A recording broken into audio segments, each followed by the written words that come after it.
So you're some street kid who's either too broke or too much of a brainless gonk for soccer school, and as a result, you're looking to edge run as part of a gang? Well, at least you won't be a suit. Just gotta make sure you don't join something even worse than that. Which is a prime segue to these kleptoids. Scavs is a general term for a bunch of loosely organized small-time gangs. What makes them different from your average kleptoid is that they steal cyberware. From victims who got it already chipped, that is. They're known to look for people who are dumb enough to wear expensive chrome in public without packing some kind of iron, or at least having a trauma team subscription. Many of them have connections to the USSR, probably Organitskaya syndicates. Russian mobsters sell American-made chrome back in their motherland. And you know where they get it from? Scavs who bootleg it straight from your corpse before it has time to go cold. And they'll take some organs for good measure. That's if you're lucky, and they don't use you to record some screwed-up XBDs first. If you're actually thinking about joining these savages, you best get out of here now. The Tiger Claws started out as a simple gang which claimed turf in Japantown and simply defended their community. And then guess what? Arasaka started giving them eddies, and they went from looking out for their people into becoming yet another one of the many heads of the Corpo Hydra. These days, if Arasaka can't send their ninjas to flatline someone, Tiger Claws is where they outsource their dirty work to, just so Sokka's suits can at least pretend they have some semblance of morality.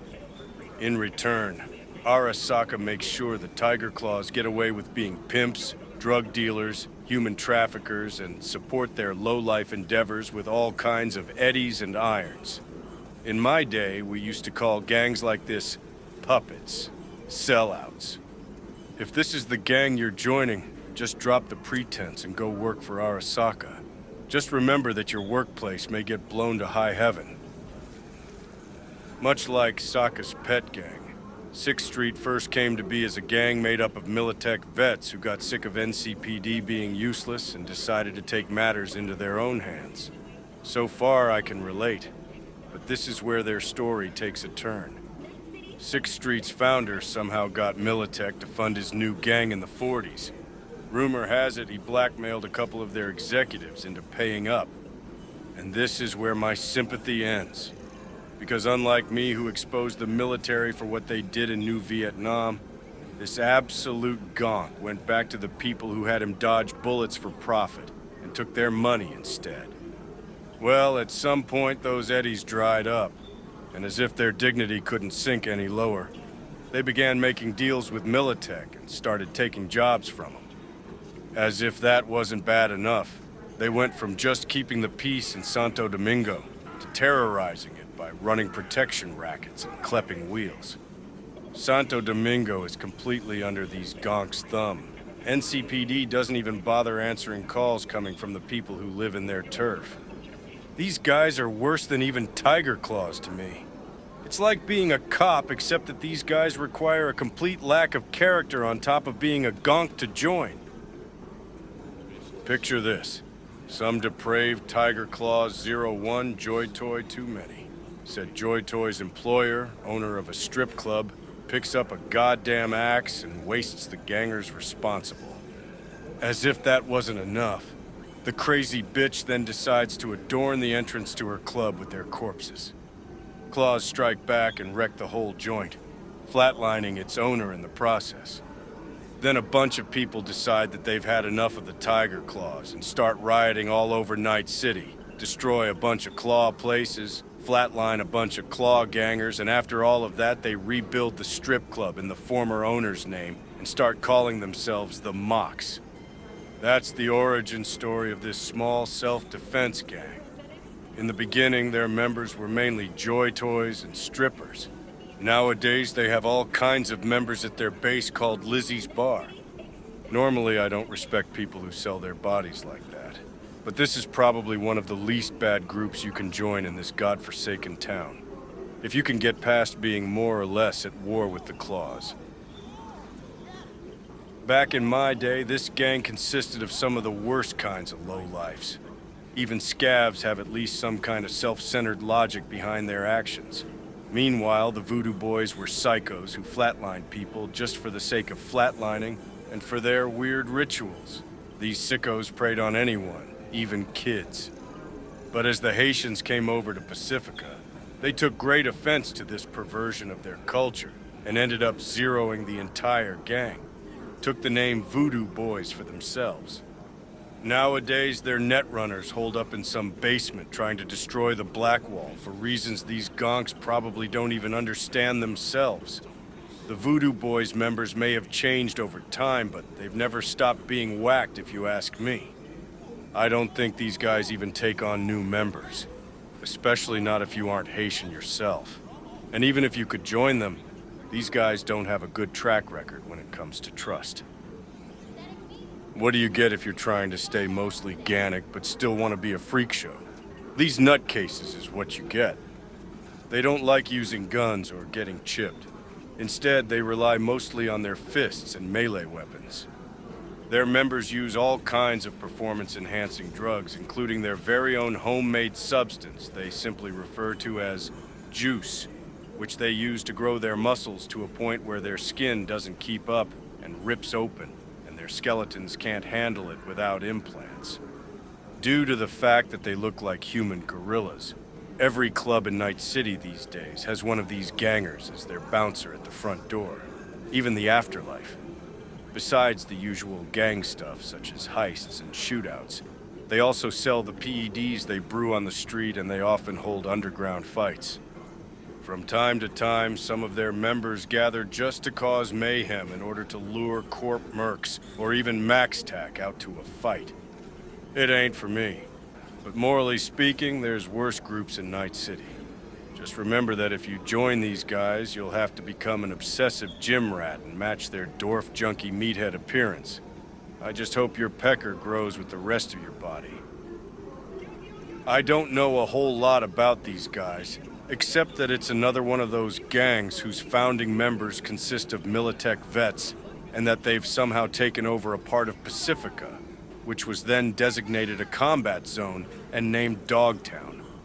Their main gig is having an open-access black market where you can acquire all kinds of irons, drugs, and other illegal things. Gotta say, I'm very suspicious of anyone with Militech connections, and I seriously question how they're allowed to run that place without someone coming in to clean the place out. These guys used to be some of the most annoying gangers in Night City, although just annoying is already a big step up from some of these other gangs.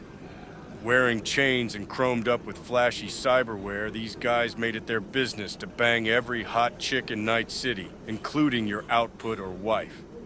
While that's normally something I could get behind, quite a few of my scraps happened because some Valentino decided to chat up whatever girl was with me at the time. But all that's changed, and although they're probably still obsessed with pulling women, they've become a proper gang over the past few decades and have started claiming turf in Haywood. They're one of the largest gangs in Night City, second only to the Tiger Claws.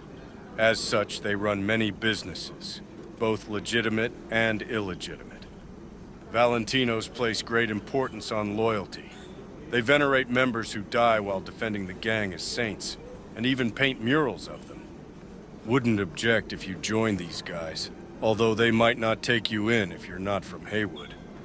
If you do manage to join, you'll get chooms for life. But if you turn snitch, they'll make sure you serve as an example to remind everyone what happens to rats.